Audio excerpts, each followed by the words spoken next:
প্রশ্নটা হলো social research বা সামাজিক গবেষণা আমরা কেন করি, অ্যান্ড মেথডস অফ ইনকোয়ারি কেন করি আমরা। সমাজে থাকতে গেলে আমাদের রিসার্চের কি দরকার, সমাজে থাকতে গেলে আমাদের ইনকোয়ারির কি দরকার, এইটা হলো সবচেয়ে প্রথম প্রশ্ন। প্রশ্নটার উত্তর কি হতে পারে? আমরা যে সমাজে বাস করছি সেই সমাজকে যদি আমাদের চিনতে না পারি, বুঝতেই না পারি, তাহলে সেই সমাজের কাঠামো, সমাজের সংগঠন, সমাজের প্রতিষ্ঠানগুলো কিভাবে চলছে, তারা সমাজে কোন গুরুত্বপূর্ণ ভূমিকা পালন করছে, বা তাদের কি প্রয়োজন আছে, মানুষের সমাজের কাছ থেকে কি প্রয়োজন, সমাজের মানুষের থেকে কি প্রয়োজন, সূক্ষ্মাতি সূক্ষ্ম বিষয়গুলো, macro as well as micro concept গুলো বোঝার জন্য আমাদের রিসার্চ বা ইনকোয়ারি করতে হয়। তাহলে যত দিন মানে এত বছরের সভ্যতা আমাদের, এত বছর ধরে আমরা পৃথিবীতে বাস করছি, তাহলে কি প্রত্যেকেই নিজেদের সমাজে গবেষণা করেছিল? না।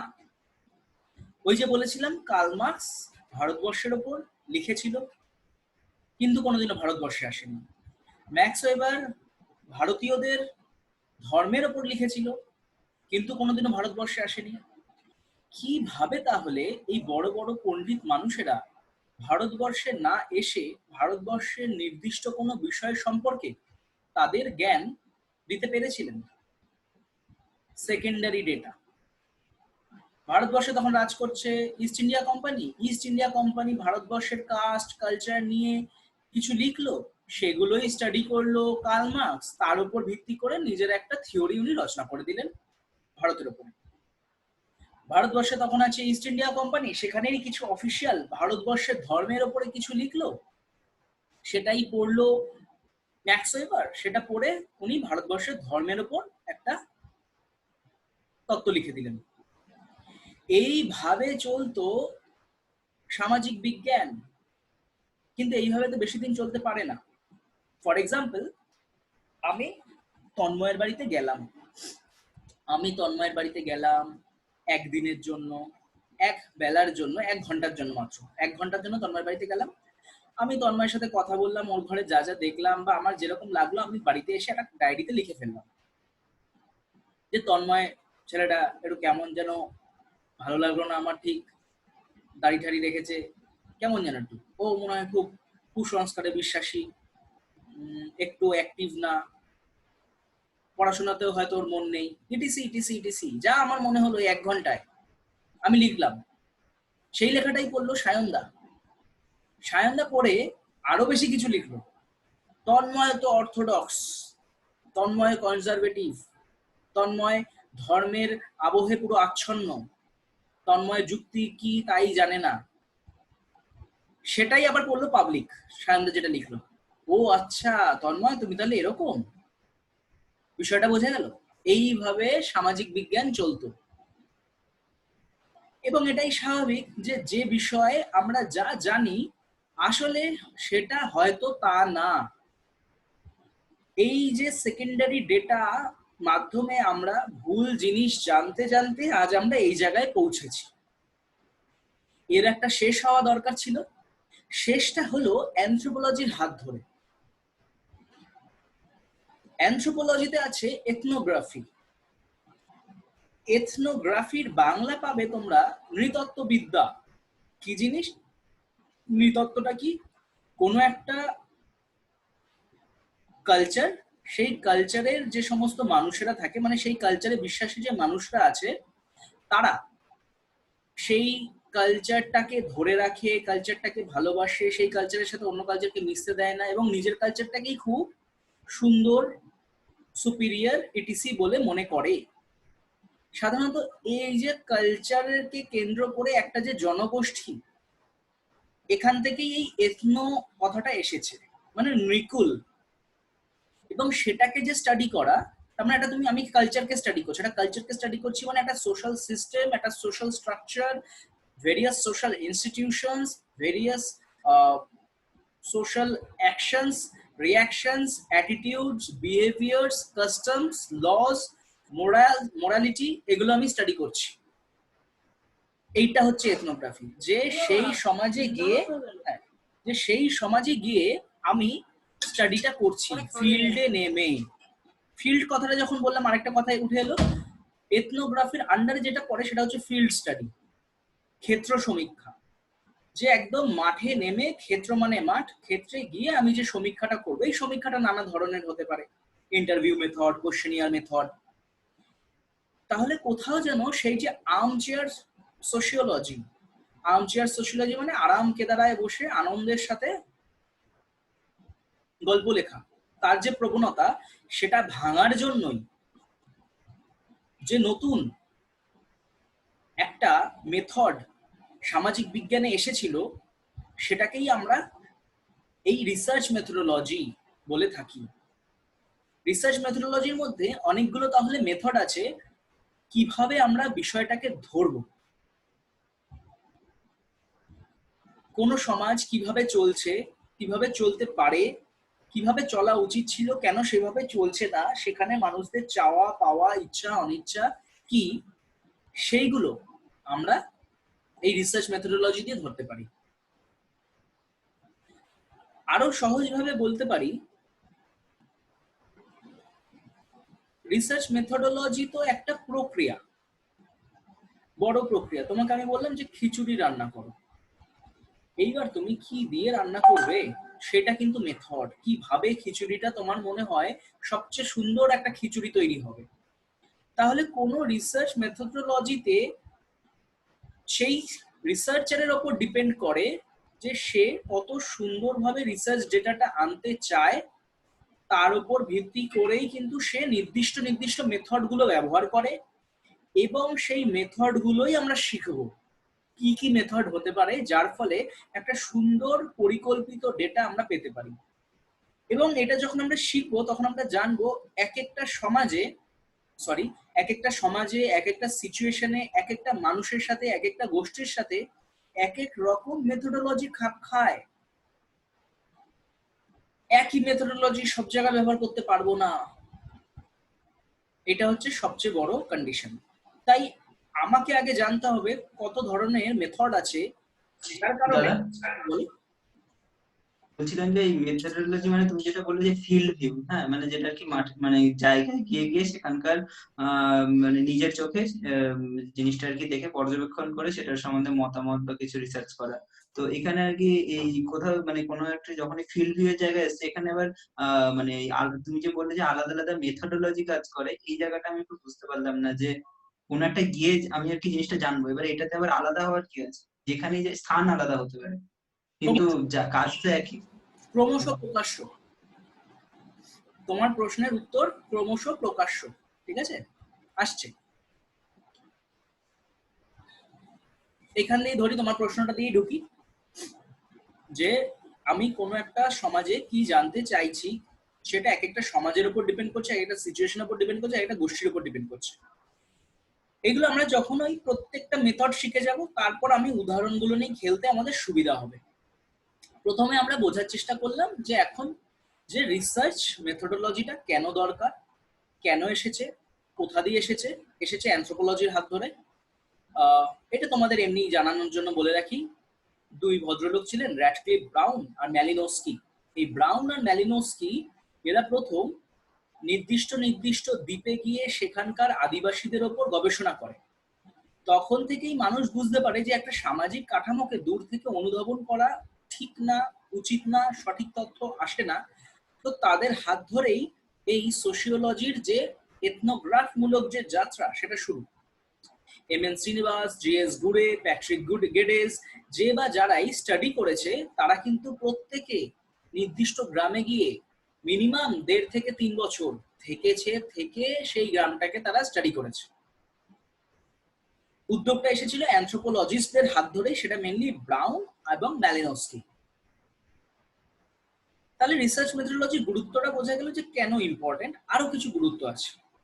রিসার্চ মেথোডোলজির গুরুত্ব বাড়তে থাকলো তখনই যখন আমরা এই নেশন স্টেটের মধ্যে ঢোকা শুরু করলাম। নেশন স্টেট কি? জাতি রাষ্ট্র। জাতি রাষ্ট্র মানে কি? নির্দিষ্ট পপুলেশন থাকবে, নির্দিষ্ট টেরিটরি থাকবে, সেখানে মানুষের নির্দিষ্ট সিটিজেনশিপ রাইট থাকবে, মৌলিক অধিকার থাকবে, মৌলিক কর্তব্য থাকবে। মৌলিক অধিকার, মৌলিক কর্তব্য এইগুলো যদি থাকেই, তাহলে সেখানকার মানুষদের কিছু নিডস থাকবে। এই নিডস গুলো আমি বুঝবো কি করে, কোন মানুষের কি নিডস? পুরুলিয়ার মানুষের যা নিডস, কলকাতার মানুষের সে নিডস না। আবার বাঁকুড়ার মানুষের যা নিডস, নর্থ ইস্ট মানুষের সেই নিডস না। তাহলে নিডস গুলো তাদের আলাদা। সেইগুলো বোঝার জন্য আমার রিসার্চ মেথোডোলজি দরকার। কারণ এটা ছাড়া সমাজকে পরিচালনা করা, পলিসি মেক করা, প্রোগ্রাম মেক করা, educational program or health program, কোনো কিছুই সম্ভব না। আগে রিসার্চ হবে, বোঝা হবে সেই জনজাতিটা কি চায়, তার উপর ভিত্তি করেই কোনো পলিসি বা প্রোগ্রাম হয়। হঠাৎ করে কোনো পলিসি বা প্রোগ্রামটা আসে না। এত অব্দি কোনো প্রশ্ন? যতটা বোঝালাম তার মধ্যে কোনো প্রশ্ন?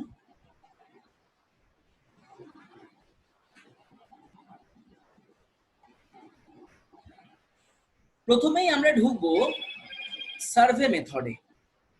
সার্ভে মেথডের মধ্যে পড়ছে questionnaire and interview as technique. খুব ভালো বিষয়। সার্ভের আন্ডারে পড়ছে আমার কোশ্চেনিয়ার অ্যান্ড ইন্টারভিউ।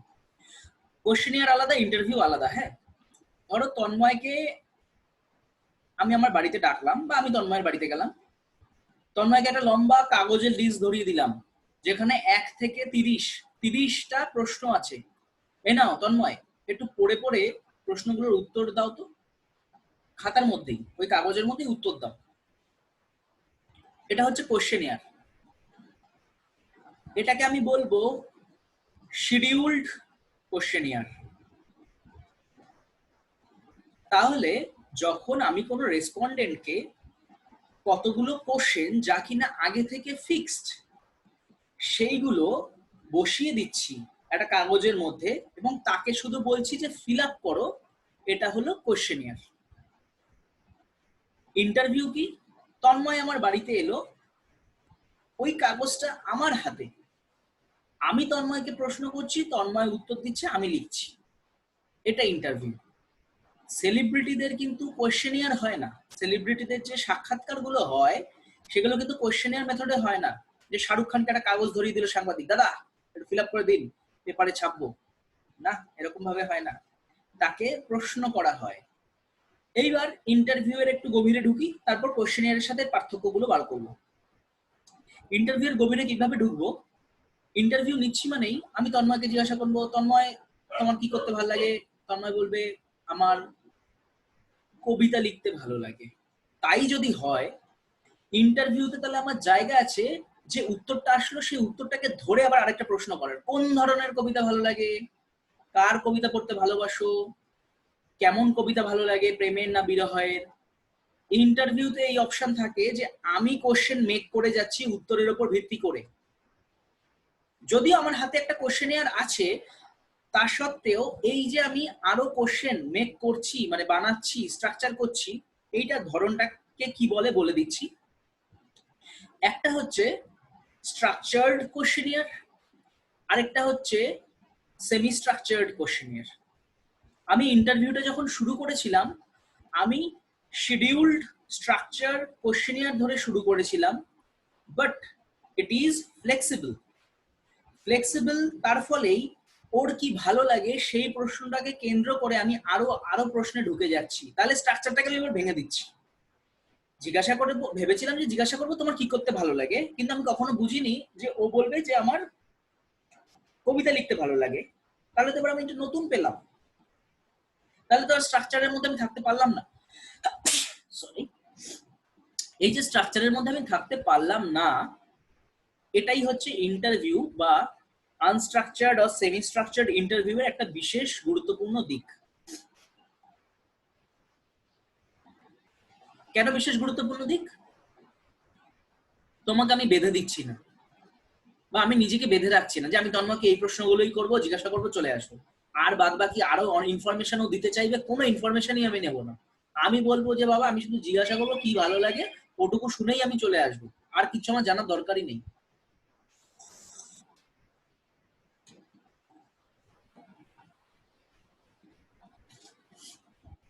ইন্টারভিউ নিয়ে যদি আরো আলোচনা করি, তাহলে ইন্টারভিউতে আমি একটা দিক পেলাম। আচ্ছা, বলে রাখি যে যখন নোটস পাবে তখন পুরো বিষয়টাই আরো জলের মতো ক্লিয়ার হয়ে যাবে। এখন শুধু আমরা গল্পগুলো শুনবো। তাহলে ইন্টারভিউতে আমি বললাম শিডিউল। দাদা হ্যাঁ বলো। একটা কোশ্চেন জিজ্ঞাসা করছি, হঠাৎ মনে হলো তাই জিজ্ঞাসা করছি। কোন একটা জনজাতি ধরো আর কি গিয়ে সেখানে ধরো কিছু শিডিউল কোশ্চেন করা হলো। এবারে যে কোশ্চেন গুলো করা হবে তার বেসিসে তো আমি অ্যানালাইসিস বা রিপোর্ট রেডি করব। এবারে যে উত্তরগুলো যেগুলো পাবো সেইটা বিভিন্ন মানুষের প্রত্যেকের অভিজ্ঞতার উপর বেস করে তো সেইগুলো তো আলাদা আলাদা হয়ে যাবে। ফলে আলটিমেটলি কি বলো, কিছু তো মানে সার্টেন কিছু তো আর কোনো উত্তর আসবে কি, মানে এই একটা কোশ্চেন বা মানে এটা এটা একটা তখন একটা হচপচ টাইপের অবস্থা হয়ে যাবে। তো বিভিন্ন একই কোশ্চেনে বিভিন্ন জন বিভিন্ন উত্তর দিলে। এইখানে একটা দেখো কথা রয়েছে, এ বি সি। সি এ দেখো ফিল্ড মেথডের পাশে একটা কথা লেখা রয়েছে, অবজারভেশন। দেখতে পাচ্ছ? এই পয়েন্টটা হ্যাঁ মাথায়, হ্যাঁ। এই পয়েন্টটা মাথায় রেখো। তোমার প্রশ্নের উত্তরটা আমি এইটা দিয়েই ঢুকবো। ঠিক আছে, ভালো প্রশ্ন। হুম। আচ্ছা, তাহলে ইন্টারভিউ এর একটু থাকে। তাহলে একটা আমি বললাম যে একটা ইন্টারভিউ এর কোশ্চেন হয় যেটা কিনা হয় স্কেডিউলড স্ট্রাকচার্ড কোশ্চেনিয়ার। সেখানে আমি ফ্লেক্সিবিলিটি রাখছি, ফ্লেক্সিবিলিটি রেখে আমি ওটাকে সেমি স্ট্রাকচার্ড আর আনস্ট্রাকচার্ড বানিয়ে দিচ্ছি। উত্তর ধরে ধরে আমি আবার প্রশ্নে ঢুকছি। ইন্টারভিউ আবার দুই ধরনের কোশ্চেন হয়, একটা হচ্ছে ওপেন এন্ডেড, একটা হচ্ছে ক্লোজ এন্ডেড। আমি তন্ময়কে জিজ্ঞাসা করলাম, তন্ময় আমি তোমাকে কিছু প্রশ্ন করবো, হ্যাঁ বা নাতে উত্তর দেবে, ঠিক আছে? ও বললো ঠিক আছে। তন্ময়কে আমি প্রশ্ন করছি, তন্ময় রেডি? যা প্রশ্ন করবো হ্যাঁ বা নাতে উত্তর দিতে হবে, আর বাইরে কিছু বলা যাবে না।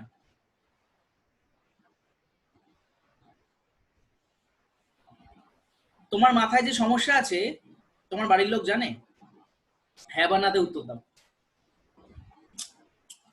হ্যাঁ।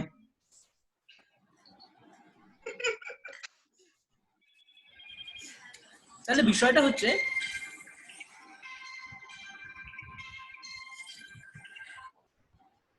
হ্যাঁ নেটওয়ার্ক প্রবলেম হচ্ছে। ঠিক আছে, আমি আমি রেকর্ডটা, আচ্ছা আচ্ছা আচ্ছা আমি দেখে নিচ্ছি, আর রেকর্ডটা আমি তাহলে পাঠিয়ে দেবো, ঠিক আছে? রেকর্ড করে রাখছি, অসুবিধা নেই।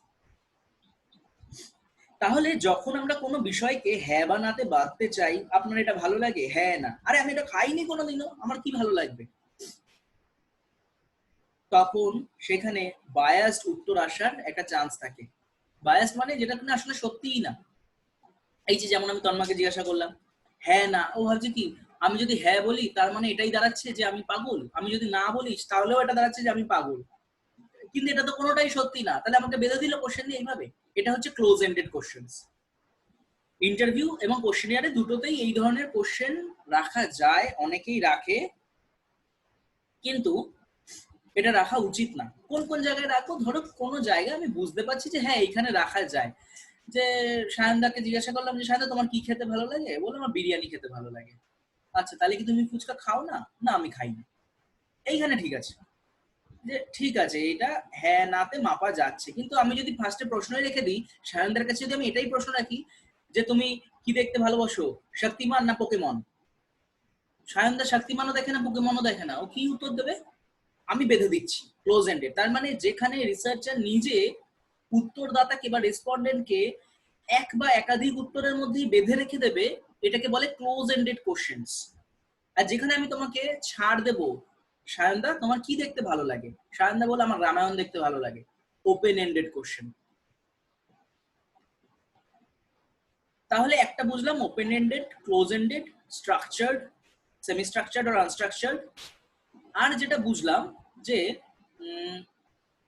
ইন্টারভিউ মানে হচ্ছে আমার হাতে কাগজ থাকছে, কোশ্চেনিয়ার মানে হচ্ছে তার হাতে কাগজ থাকছে।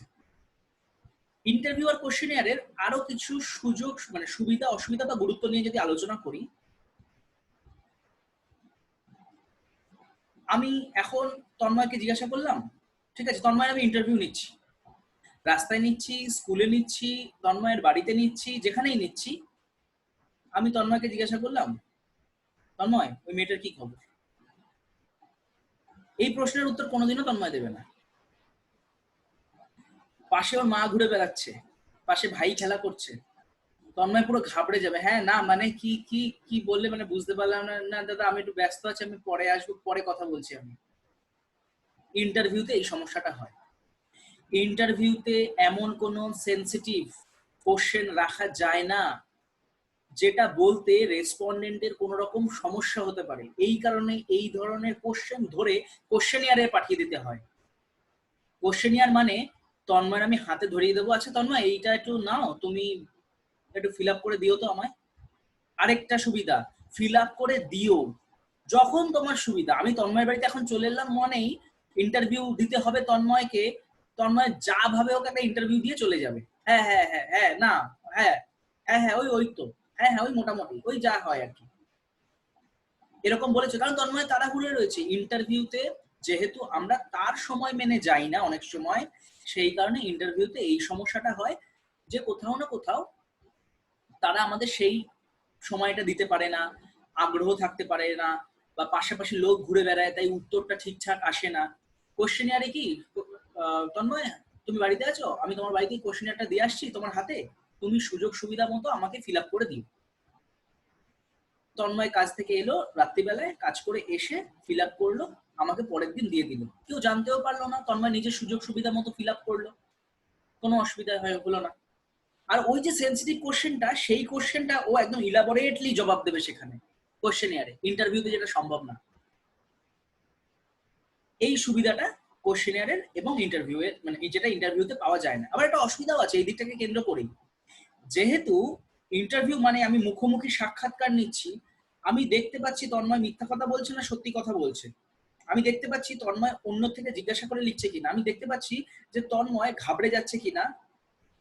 কোশ্চেনিয়ার যদি আমি দিয়ে আসি, তন্ময় যদি গুগলে সার্চ করে লেখে, অন্যকে জিজ্ঞাসা করে লেখে, বা বানিয়ে বানিয়ে লেখে, বা মিথ্যা লেখে, আমি বুঝতে পারবো না।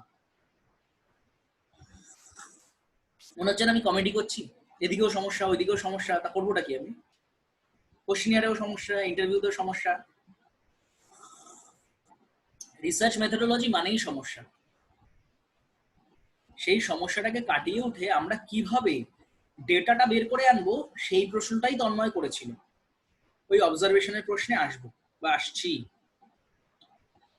আরেকটা সমস্যা যেটা কোশ্চেনিয়ারে, এই সরি ইন্টারভিউতে হয়, আমি একটা অশিক্ষিত মানুষ, আমার একদম অক্ষর জ্ঞান নেই, তুমি আমার একটা কাগজ ধরিয়ে বললে যে এটা একটু ফিল আপ করে দাও, ও হরি আমি কিভাবে ফিল আপ করবো, আমি পড়তেই পারি না।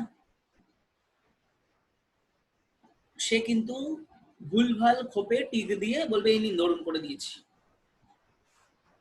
তাহলে আগে আমাদের জানতে হবে যে তার সত্যি অক্ষর জ্ঞান আছে কিনা, তার উপর ভিত্তি করেই আমাদের ইন্টারভিউ বা কোশ্চেনিয়ার এই দুইয়ের মধ্যে একটা নেওয়া উচিত। না জেনেই নিয়ে নিলাম, সে তো পড়তেই পারবে না। আরেকটা সমস্যা হয় কোশ্চেনিয়ারে, তাহলে কেউ যদি অক্ষর জ্ঞান না থাকে কাউ, তাহলে তাকে আমি ইন্টারভিউ নেব, যে ওই যে পোর্শন গুলো আছে যেগুলো হচ্ছে সেন্সিটিভ, সেগুলো আমি তাকে আড়ালে ডেকে জিজ্ঞাসা করবো, কিন্তু ইন্টারভিউ এর মাধ্যমে, কারণ ও তো পড়তে পারে না। কোশ্চেনিয়ারে আরেকটা সমস্যা হয়, নির্দিষ্ট একটা কোশ্চেন করেছি, আমি লিখেছি এক, সে বুঝছে আর এক। মেসেজে যেরকম হয়, আমি তন্ময়কে বললাম ফোন করো, করো মানে তোমার যখন ফ্রি হবে তখন ফোন করো, কেও আরো। তন্ময় অন হলো, দেখলো যে দাদা বলেছে ফোন করো, তন্ময় সঙ্গে সঙ্গে ফোন করলো, হ্যাঁ দাদা বলো ফোন করতে বলেছিলে। জাস্ট একটা ছোট এক্সাম্পল দিলাম। যে ইন্টারপ্রিটেশনে প্রবলেম হয়ে যায়, সেটা ভাষার জন্য হতে পারে, বোধের জন্য হতে পারে, আমরা কোন অবস্থায় রয়েছি তার জন্য হতে পারে, কালচারের জন্য হতে পারে, যে আমি আসলে কি প্রশ্ন করছি, সেই প্রশ্নের মাধ্যমে কোন উত্তরটা জানতে চাইছি সেটা রেসপন্ডেন্টের কাছে যাই না, তাই রেসপন্ডেন্টের থেকে অন্য একটা রেসপন্স আসে যেটা হয়তো আমি উত্তরটা আশাও করিনি, যে এটা আবার কি উত্তর দিয়েছে। এই কারণে কোশ্চেনিয়ারটা খুব সমস্যার। ইন্টারভিউ হলে পরে বুঝিয়ে দেওয়া যায় যে আসলে আমি এটা জানতে চাইছি, সে তারপর নিজের মতো করে বললো। কোনো প্রশ্ন থাকলে মাথায় আনো, পরে লিঙ্কে আগে প্রশ্ন নিয়ে আলোচনা করি, তারপর বাকি লিঙ্ক চলবে আমাদের, লিঙ্কটা শেষ হয়ে যাবে এক্ষুনি।